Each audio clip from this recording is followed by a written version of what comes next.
Friedman, and we have muted everybody on entry into the call, and we'll get a chance to talk a little bit later. Tonight, we have a guest, special guest, Danny Richter from Citizens Climate Lobby, who's going to be giving us an update on carbon fee and dividend, which is, as you know, one of our prime policies that we are supporting. Danny's been at Citizens Climate Lobby for over 9 years, from what I understand. Started as a volunteer for 5 years, and then became the first CCL staff person, opened the Washington, D.C. office. Danny has his PhD in oceanography, trying to understand warming and cooling and how that would help prevent further climate damage and how they could develop some strategies for that. He's the Vice President of Government Affairs for CCL, and has been very, very supportive of Elders Climate Action since the beginning. It was the first partnership we created, and Danny has always been there for us whenever we needed some support or somebody to help out with a presentation. He did a presentation for us at our Elders Climate Action Day in DC in the spring, and has come back today. Obviously, the face of legislation has changed somewhat over the past, it seems like an eternity. It's just 10 months. It seems like a lifetime since these changes have occurred.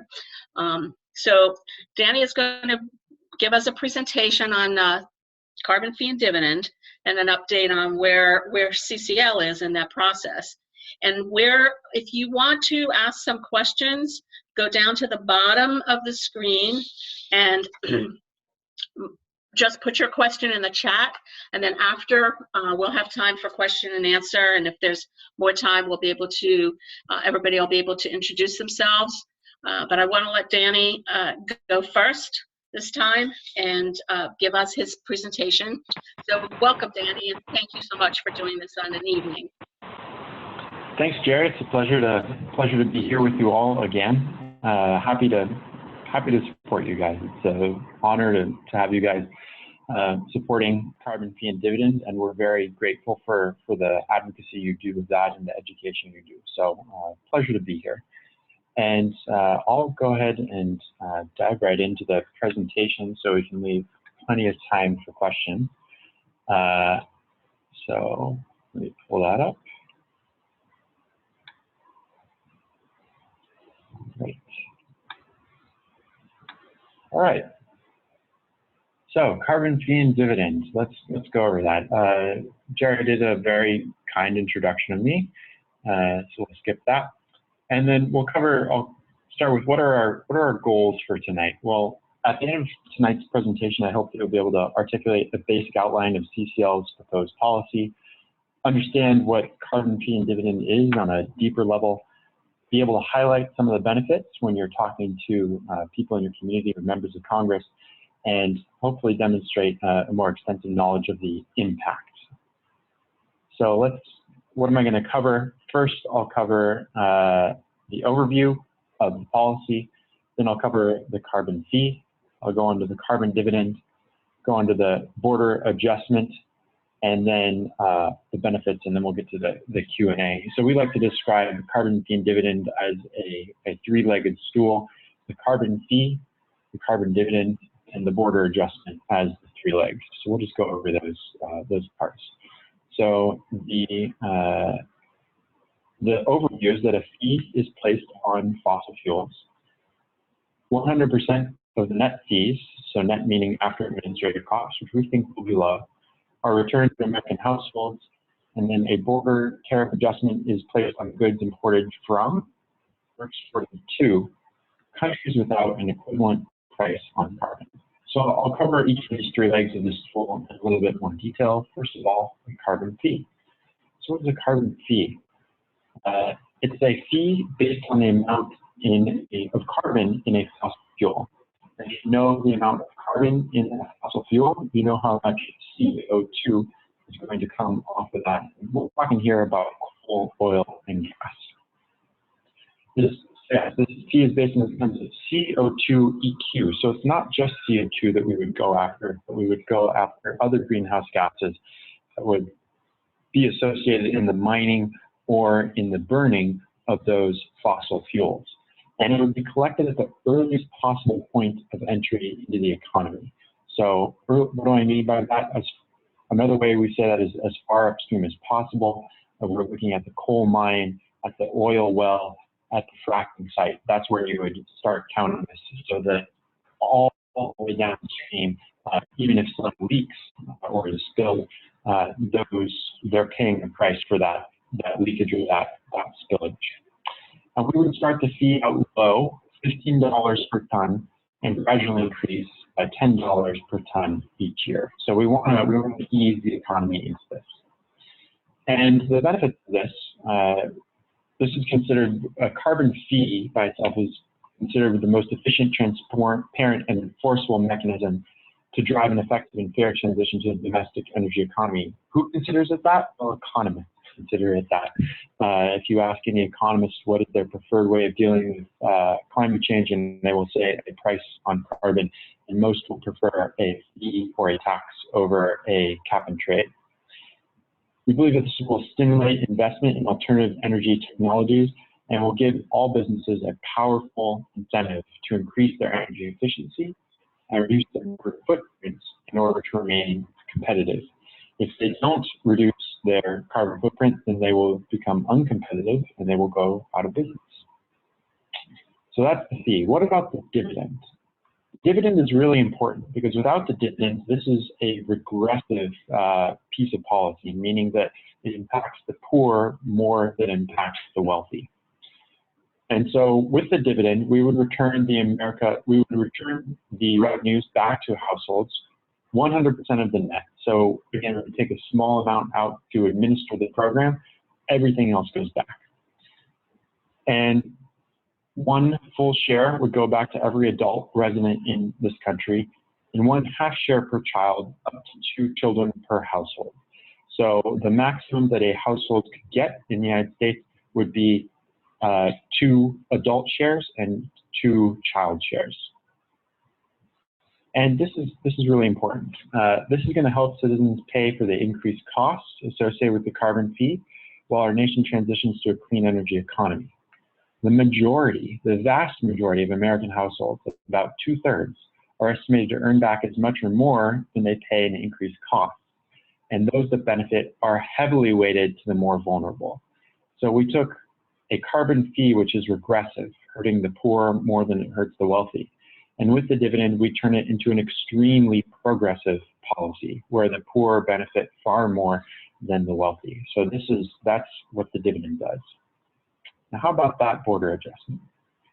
First, it's really important to say the purpose of the border adjustment is to ensure that there's no incentive to relocate production of goods or services to more permissive regimes.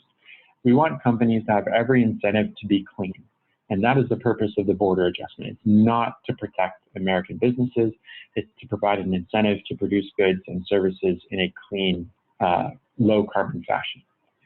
And the way that it does that is that it would put carbon fee equivalent tariffs charged for goods entering the United States for countries without comparable carbon fees or carbon pricing, and we would return the amount of the fee to goods leaving the United States so that they are not suffering a disadvantage. Again, we want to provide no incentive for companies to relocate to a more permissive regime.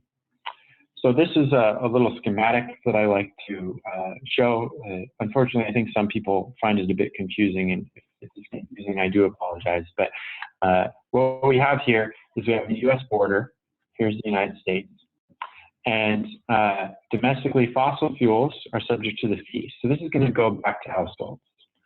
Fossil fuels mined in the United States and exported, those are going to keep the fee. So we don't actually rebate the fee on fossil fuel exports.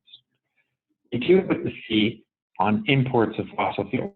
So if we have Saudi Arabian oil that is coming into this country, it has the fee put on it, and that goes to American households. Carbon-intensive goods in the United States. So these are goods that have a lot of energy in them. There's a lot of carbon that was needed to produce them.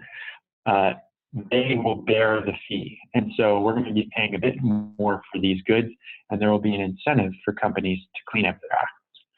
But the border adjustment for carbon-intensive goods that are leaving the United States, we would rebate the fee on those goods. And for carbon-intensive goods which are coming into the country, we put a fair and equivalent fee on those. But the revenue that is raised from this border adjustment here, that does not get rebated to American households. That goes into a separate pot, and that's the slide that you're looking at here. This blue line, this is revenues from the fee. So this is what's going to be returned to households on an annual basis. And this yellow line, that's what we expect is going to be the revenues from the border adjustment. Notice that it's positive, it doesn't even out. This is because the United States has a trade deficit. So we import more than we export. And that is what's called the trade deficit. But since we're collecting revenues on imports and we're rebating revenues on exports, we expect to actually raise some money from that process. And that would stay separate from the dividend. And we will recommend to members of Congress that that be dedicated to developing countries so that they can better adjust and adapt to climate change. So what are the benefits for this border carbon adjustment? It means it doesn't matter to American producers what other countries do. One of the #1 things we hear in Congress is, what about China? What about India? And because of this border adjustment, it doesn't really matter what they do. But even though it doesn't matter what they do, it does provide a strong incentive for other countries to match our price. And what I'd like to point out here as well is that 8 out of the 10 largest economies in the country, so these are going to be our biggest trading partners anyway, 8 out of the 10 largest economies in the world already have some sort of carbon pricing, either a carbon tax, a carbon fee, or a cap and trade system already in place. So the majority of our exports, and they will already be going to countries that are interested in doing something like this. Another big selling point of this border adjustment is that we expect it to be WTO, that's World Trade Organization compliant, meaning we do not expect a trade war. And while some people may be excited about that, in general, we find that members of Congress are not. And so it's very important that we constructed this in a way that it avoids trade wars. So what are some of the overall benefits of the program? Well, #1, we will stabilize our climate and oceans and slow down the mass extinction of species. That's a big one. #2, it will put America in a position of leadership on climate legislation and in green technology. That's also very important. We have ceded that leadership recently. 3, it will decrease our dependence on foreign oil, substituting low carbon energy made in the United States, which will save billions annually imported oil. And when we substitute that for green energy made in America, it creates jobs. And I just wanted to show you a couple of estimates. This is from our REMI study. REMI stands for Regional Economic Models Incorporated. It's a study that CCL had done about our policy and what effects it would have on the United States economy. And what we're showing here are carbon dioxide emissions. So this blue line, this is without our policy, without carbon fee and dividends. Emissions stay pretty much flat. But with our policy, you see emissions decrease substantially. And by 2035, so 20 years after this study was done, you see it's about a 50% reduction in 1990 emissions. So we're cutting emissions down in half.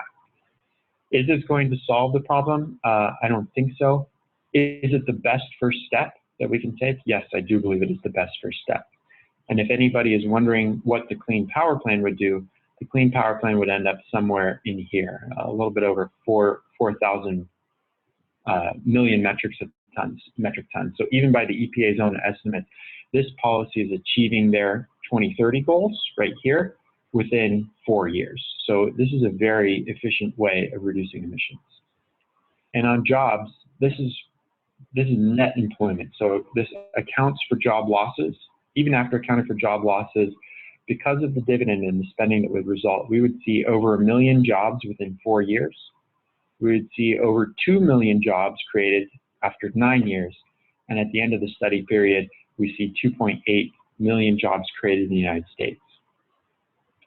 Some other benefits that we're looking at, Decreasing our dependence on foreign oil increases our national security. And then transition to a clean energy will clean our air of smog, ozone, fine particulate matter, and other pollutants caused by burning fossil fuels.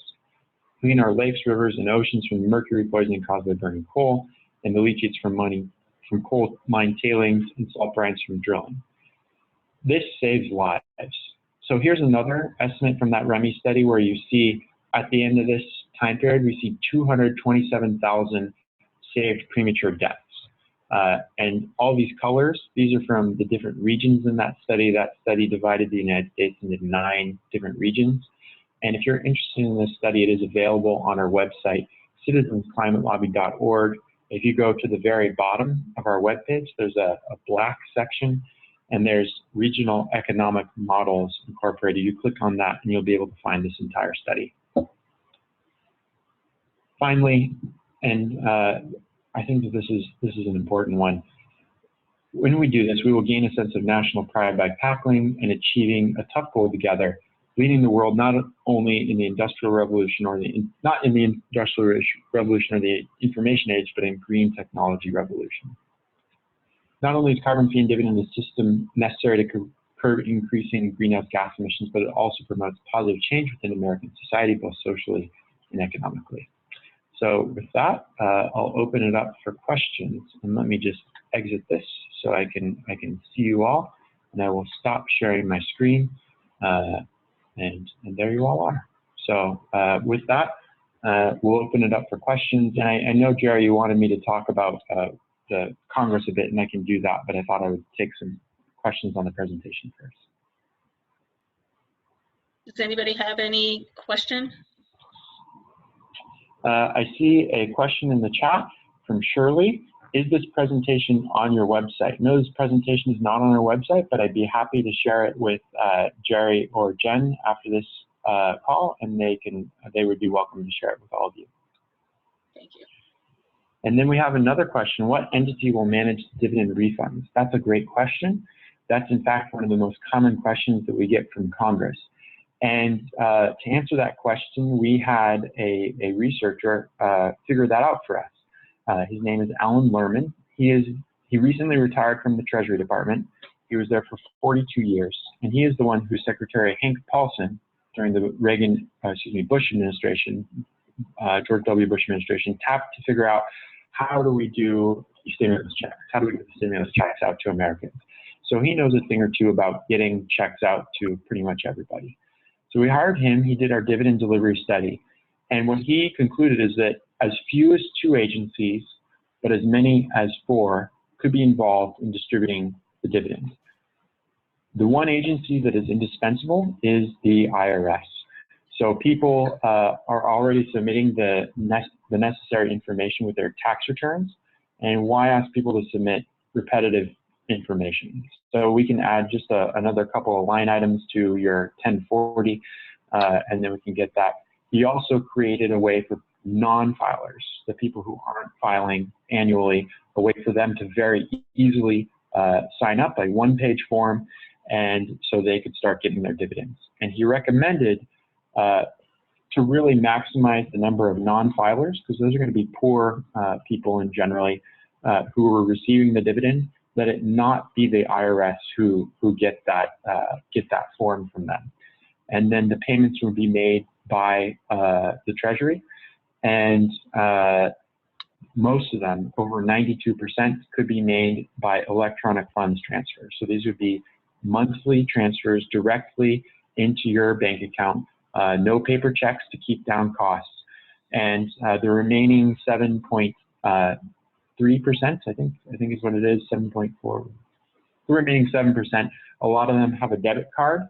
So because they are marginal poor people, we could top up that debit card. The remainder would get a paper check. So that's how we would distribute the dividend. All right. Since federal passage is so unlikely, what's CCL's view of having states pass carbon fee laws? I think that, so we encourage our volunteers to pursue state level efforts, but we continue to focus on federal passage. And I like to take an ecosystem-based view towards the environmental movement. I'm a scientist, study ecosystems. And in an ecosystem, you have different organisms which fill a different niche. CCL's niche is focusing on the federal Congress. When they're ready, when there's enough political will, they're going to act. And their actions are going to be better informed if there's a group who has always been filling that niche, informing them and staying focused, supporting them and building the political will for them, so that when they are ready to act, they have people to support those actions. So CCL remains focused on the federal level. We're really good at doing that. I don't see any other group that has more or better quality relationships with members of both sides of the aisle on climate than CCL. So we're going to keep on filling that niche. I do think that state level action is good. We encourage our volunteers to do that, but we encourage them to do that with other organizations. Adam has fundamental questions about the pace of climate change, but he doesn't write what those questions are. I'd be happy to try and address some of those. Jerome asks, could carbon fees also work side by side with cap and trade? Yes, they could. I would expect, however, that the purpose of a cap and trade is to set a price. And with a carbon fee, you've set that price. And I expect that you would get large emissions reductions. And if you're getting emissions reductions, the auction part of a cap and trade, you're lowering the price. So if you get the carbon fee level and the reductions you expect, I don't expect cap and trade would actually be doing very much. But they could stack. You could have a state level cap and trade like in California or in the RGGI state, and you could have a federal carbon fee, and that would be fine. Catherine asks, how are you reaching out to educate the general public, and especially college students and perhaps high schoolers as well?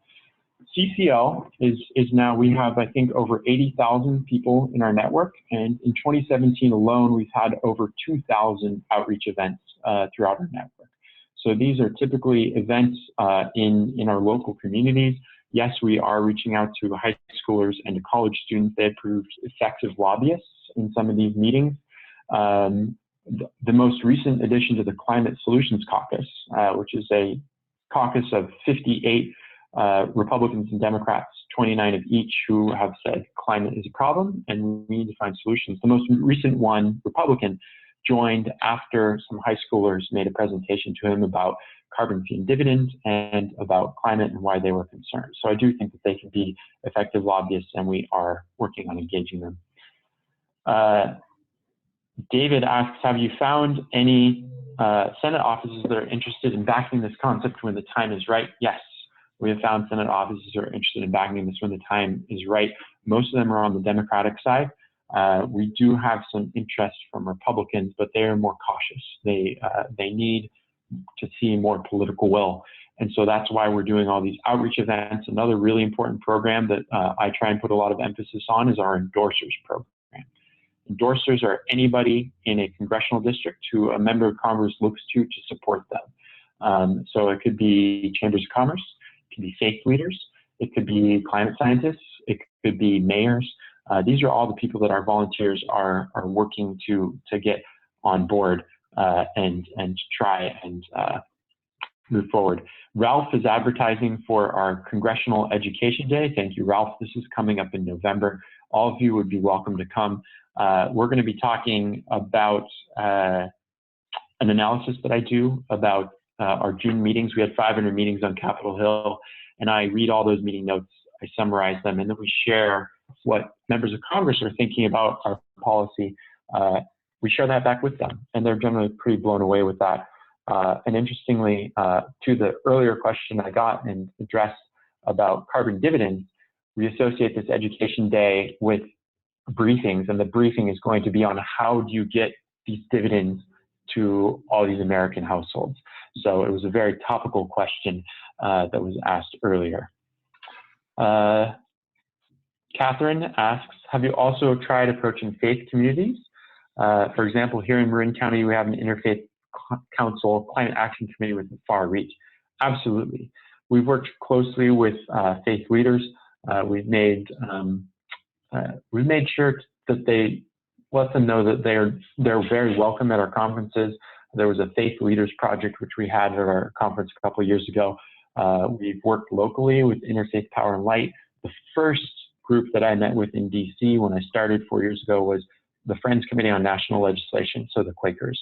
So CCL has worked closely with faith groups. We continue to work closely with faith groups, and we encourage our volunteers to speak, to tell their story from their faith when they can do so authentically, because that is a very powerful way of moving forward with members of Congress. You can really hit some home runs there. Alan asks, what are the prospects of having Congress fill the deficit hole created by Trump's tax reform using a carbon fee without a rebate? So Alan is asking a question, a very topical question, but he's getting outside of carbon fee and dividend. So because we return 100% of the revenues, the net revenues, there's no possibility for this to reform the tax code. So the current Republican priority of tax reform, there would have to be carbon fee and dividend isn't that. So if a carbon fee or a carbon tax is a part of the discussion, it is not going to be carbon fee and dividend. That being said, I think it's great. I think it's great if a carbon tax does come up in the context of tax reform to pay for Trump's budget or whatever the topic, because it raises the topic in conversation. What economists say is the most efficient way of addressing this is being discussed. So I think that that's good. And what CCL would recommend to our volunteers, any carbon tax or fee which is suggested, if it is taking a serious chunk out of emissions, and if it is taking care of the bottom 2 quintiles, the poorest 40% of Americans, we would recommend to our volunteers that they support it. Even though it's not carbon fee and dividend, we exist for a livable world. We don't exist for carbon fee and dividend. And so those would be the 2 primary things that we're looking for. And in terms of how likely is this to come up? I think it's very likely that it comes up. How likely is it that it is a part of tax reform? I don't know. I think that depends on what role the Democrats play, how Mitch McConnell decides he wants to form a majority in the Senate. He has shown a preference for working only with Republicans, and if he does that, I still think it could come up. Lindsey Graham has been making noises about a carbon price in the last couple of weeks. There was an article in Time magazine about that. So, but I don't know. I think a lot depends on Mitch McConnell. And then I just want to do a time check. Jerry, I've just been running down. Is this okay? Do you want me to continue? You can. Okay. Please continue. We got plenty of time. You're good. Okay.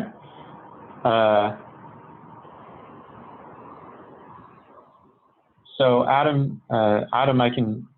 He communicated me his questions about climate. I think Adam, you can always email me. My email is just danny@citizensclimate.org.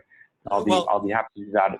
If you want to have a call, we can do that. Yes? Yeah, it's not just questions for you. It's a matter of possibly some discussion, and several people in ECA know what my position is, but I would just like to raise it in the context of CCL, which, by the way, I have the greatest respect for. I think you guys have done, ladies and gentlemen, have done a fantastic job in getting through the Congress. I really enjoyed the article about Jay Butera and in the New York Times last May, and so I'm saying this in the context of fully supporting what you're doing.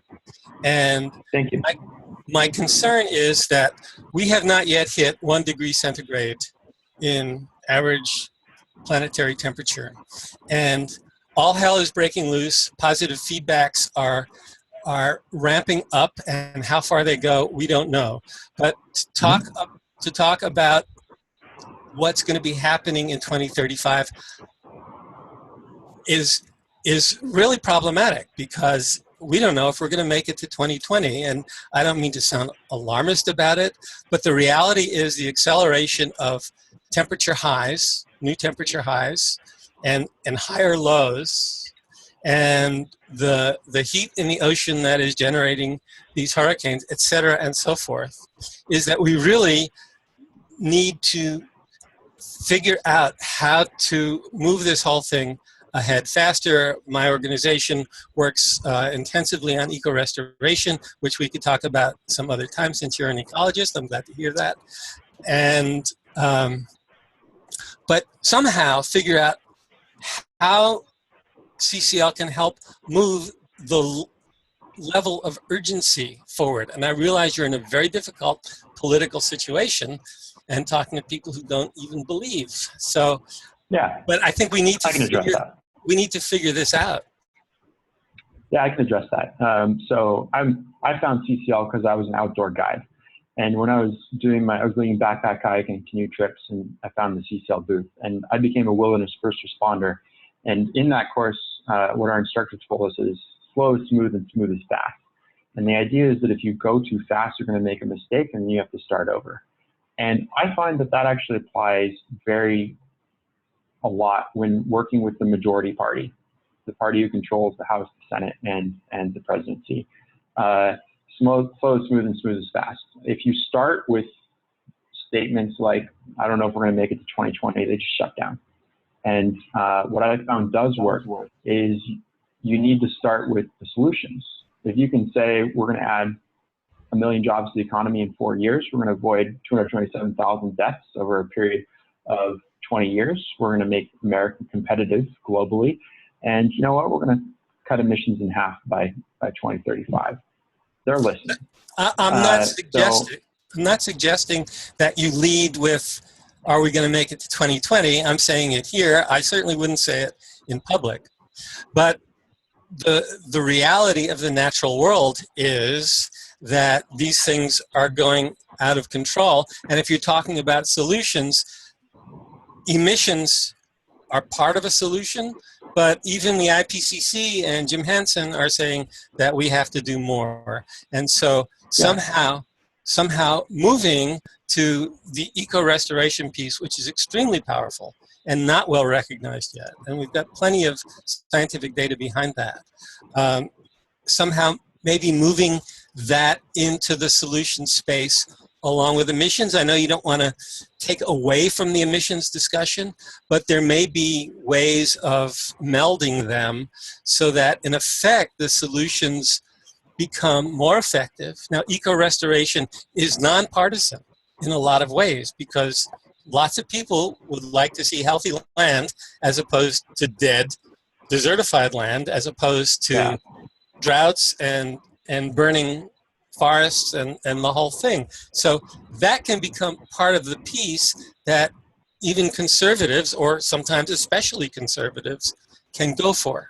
So I'm just suggesting, how might CCL start to incorporate that?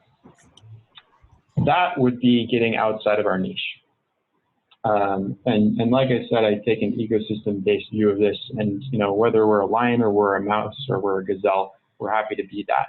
And part of what defines our niche is this laser-like focus. And so I think you know, but so I wouldn't. That is not something that we would be bringing up. Too many solutions is not something that we think would work. And we're not going to try to solve all the problems. We're going to try and solve the one problem that we see as the best first step. That being said, we're happy to take what we've learned about advocacy and organizing and share it with as many people as we can who want to listen. And so I think that, and that's part of what the outreach is about. It's about empowering citizens to exercise their political will, their political power to the maximum extent possible. And we're happy to do that. We're happy to share that. So that's something that we can do and we are doing. But in terms of incorporating other solutions, we are going to stay within our niche and not try and do too much. Okay, sounds great. I'd love to learn more about how you do what you do. Thanks, Adam. Hazel points out that the city of Flagstaff, Arizona just became an endorser, and they did. Thank you, Hazel, for pointing that out. They wrote a very complimentary and exciting editorial. Pam asks, what is the realistic chance of getting this passed given the status of the current Congress? How can we be sure that the dividends will cover increases for the 40%? Two questions. So the first question, I think that this gets back to the ecosystem-based strategy. I do think that there is a realistic chance that this gets introduced in the current Congress. I think that getting it passed is going to take some external factors which are ultimately outside of our control. But one thing that I point to again and again and again for our volunteers is a study published in the journal Climatic Change by Bruley et al. In 2012. And what it looked at is from the period of 2002 to 2010, when public opinion did change a lot in climate, what is correlated with those big shifts. And why do I say this? Why do I bring this up? Because in order to pass this, we're going to need huge amounts of public support.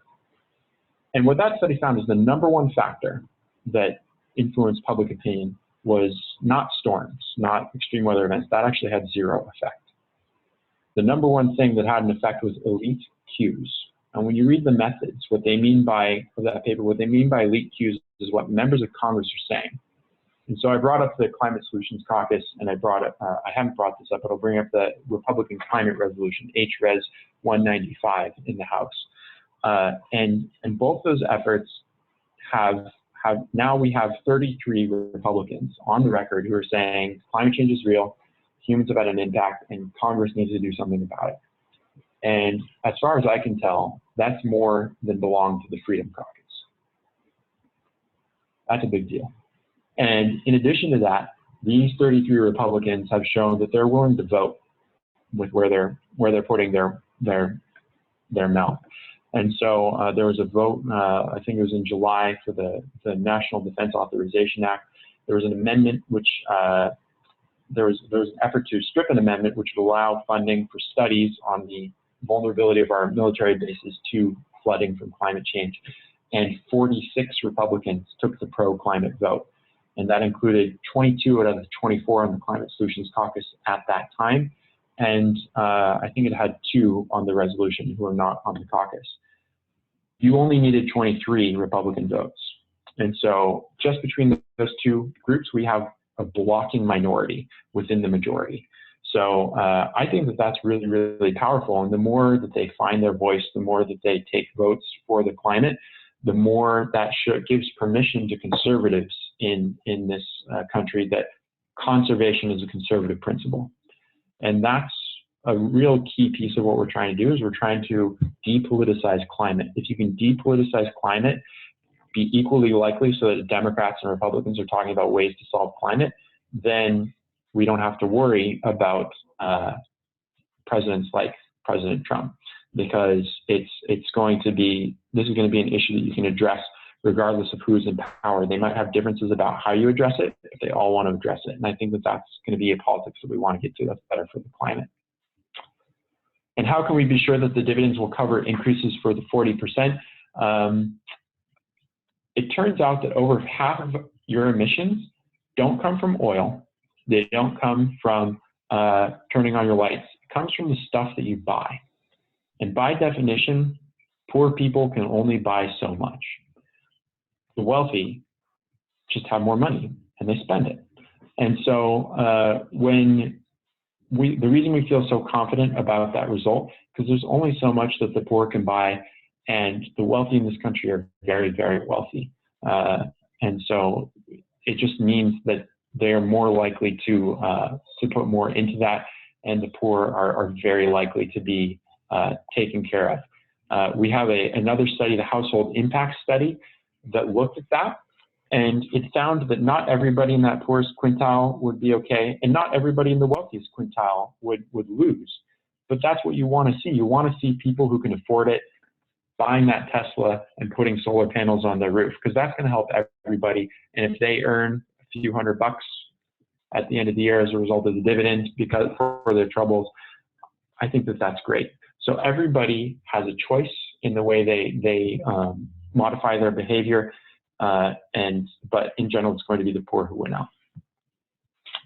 To Jen, what can the elders do to support CCL and Carbon Fee Dividend? Jen, thank you for the question. It's a very generous question, and I certainly appreciate it.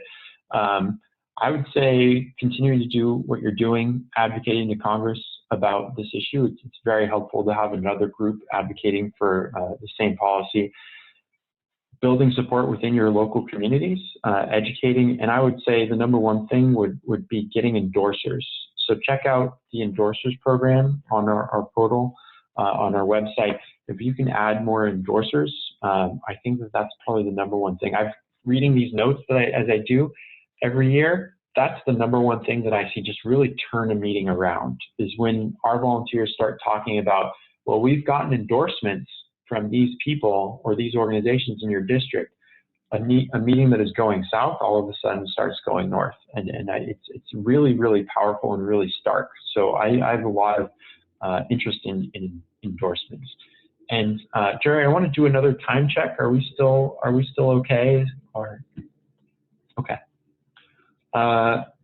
From Gwen, part of the problem is that we haven't experienced this situation before, and we don't really know what is going to happen. If we hit a tipping point, all bets are off. I keep seeing things are happening faster than expected, yet if we don't act quickly, we're unlikely to avoid the worst case scenario. Always the optimist, I know. Gwen, I'm going to respond. I can't make you feel okay about this, but I'll tell you how I orient myself to this problem. I recognize there's only so much that I can do, and either it's enough or it's not. But at the end of the day, I can look myself in the mirror and I can go to sleep and get a good night's sleep knowing that I've done as much as I can. Maybe that's not going to be enough to save the climate. I did everything in my power. I don't know. I don't know what else. I don't know what else I can do. And I think that aligns very much with some deeper philosophies. Gandhi, for example, said, you have to divorce yourself from the result. You have to be willing to, it's about the way you do it. It's not necessarily about winning or losing. And I happen to be Catholic, so I do bring up my faith at times, and I'll do so now. Jesus says you have to die to yourself in order to get eternal life, and I think that that's very similar to what Gandhi was saying. I think that you have to just focus on the way you're doing things, and you have to focus on are you doing as much as you can, and then what happens from there doesn't matter. It's not that it doesn't matter. We just went a couple of levels up there, but maybe that was helpful, maybe it wasn't. But that's the way I orient myself to that. So, Danny, I agree CCL should keep its focus on the mission. May I suggest the answer to Adam's desire to see linkage is the role of groups like Elders Climate Action. We are in a position to advocate for action both at both the emissions and CO2 uptake end. David, that may very well be the case, and I apologize for my daughter. Perhaps you can hear her screaming in the background. Many of you got to see her at the beginning of the call. Bedtime, and she's cranky. But anyway, David, thank you for your kind and helpful suggestion. Jerome asked, the current administration is committed to bringing back coal and promised coal communities that they will have jobs again. How do we deal with breaking a family tradition, i.e. loyalty to stay with work the past has provided? That's a great question. I don't know the answer to that, but what keeps on coming up in my mind is that there are 60-some thousand coal jobs in this country, and every single day, 71,000 jobs are lost in this country. And every single day, more people get those jobs. The employment is down, and we create more jobs than are lost. So in one single work day, the entire coal miner sector, somewhere in the American economy, their jobs are lost. And yet those jobs are found again. So to me, I'm baffled actually why coal jobs are more important than nursing jobs, or more important than teachers, or more important than any other job that adds value to our society. I don't get it. it may be that in the end, there is needed to be some accommodation for training coal miners. But this is also a problem that is throughout our economy, with driverless cars coming soon, with automation. There's just, I don't understand the focus on coal miners. It just seems out of all proportion, and it underrates our economy. Hazel asked, very important to partner with the local chapters for CCL. We would welcome that. You know, well, it's a better party, right? So if there is a map on our Mira. This is Mira. She says, "Mira, peux-tu dire au revoir?" She said, "Good night." Night night. Merci beaucoup. I'm speaking to Mira in French, so she can say au revoir. But anyway. And then Adam says, may I please respond to Glenn? I think it can provide some optimism and hope. I think that's the most recent one. So Jerry, shall we let Adam respond to Glenn? I think maybe he could do that offline, because I'd like to hear from some other people and just kind of move on. I really want to thank you. I'm not sure if there's any other questions that people have that they want to ask. I do want to say that your daughter is the reason that we're here. We're not here. I mean, we're too old to be here for us, let me tell you. We're here for our grandchildren, for future generations, your daughter and your daughter's kids. So that's our motivation. I figured you wouldn't mind too much if she made some noise or she made an appearance. So thank you for that. It's a pleasure. It really is. And thank you. You've given us so much information. And I'd like to make some suggestions, and you tell me if this is, not the way that you think we can do it. I'd like to suggest to people to go to the CCL website and look at the resources that are there. We have some resources on our website, but we have nowhere near the depth of resource materials that the CCL website has. They're just have a lot more material and a lot more variety of responses to situations. So I would like to suggest to everybody that if you are not a member of CCL, go to the website, join, get on their first call. There's no reason that you can't participate in Elders Climate Action and other organizations concurrently, because together we're just much more powerful, and that's what we need to be. Your niche is specifically carbon fee and dividend, and our niche specifically is the over 80 million elders voice, and that's where we hope to hold some power in persuasion and at the voting booth, because elders vote in really high percentages. So that's where we can hope to make a difference and hope to support carbon fee and dividend and other legislation, and really supporting some local and state programs too. Although no one is the answer, of course, but everything will end, and will help a lot. I'm not sure if there's any other questions, but or anybody has any thanks they would like to give to Danny. If so, just raise your hand and we'll unmute you. I see a CEN #1 who has a question. That's AKA Grady McGonigal. Hi, Danny. Hey, Grady. How are you? Good. I'm sorry I joined the call late, but I did hear all the Q&A. And one thing that you said caught my attention. I've never heard the term elite queues, and so I'm adding that to my vocabulary, or the phrase. But in connection with that, you said that the weather events, recent weather events, weren't going to make any difference.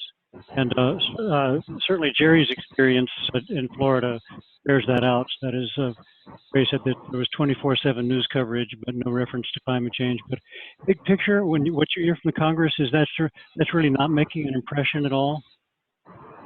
So the elite queues, that's let me go back up to that study. They looked at 5 different factors. One was elite queues, one was movement or counter movement advocacy, like apply to your group, like CCL.